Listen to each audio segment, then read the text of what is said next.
News 28 मराठीमध्ये आपले स्वागत आहे। आजच्या मोठ्या बातम्यांबद्दल बोलूया। पोलीस स्टेशन कळमेश्वर हद्दीतील गोंडखैरी लॉजिस्टिक हब या ठिकाणी इलेक्ट्रिक करंट लागून 3 कामगार जखमी झाले। सुमारास कळमेश्वर 14 मैल रोडवरील निमजी गोदाम लॉजिस्टिक प्रायव्हेट लिमिटेडमध्ये काम करताना करंट लागून 3 कामगार जखमी झाले आहेत। आज दिनांक 24 मे 2026 ला 11 वाजता ठिकाणी माननीय मुख्यमंत्री महोदय यांच्या हस्ते उद्घाटन कार्यक्रम आयोजित करण्यात आलेला आहे।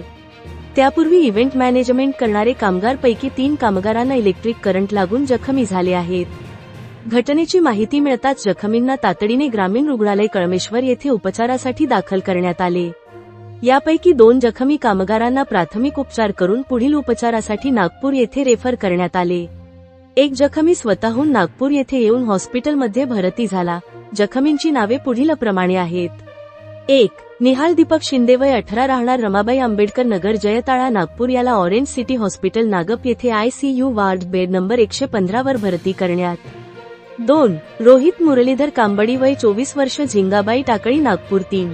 मनोहर श्रावण राठोड वय 30 वर्ष राहणार बाग बर्दिया तांडा पोलीस स्टेशन शिवपुरी जिल्हा छिंदवाडा मध्य प्रदेश। घटनेबाबत पुढील तपास पोलीस स्टेशन कळमेश्वर येथे सुरू आहे। परिस्थितीवर लक्ष ठेवून आहोत। कळमेश्वर तहसील प्रतिनिधी मंगेश गमेची रिपोर्ट।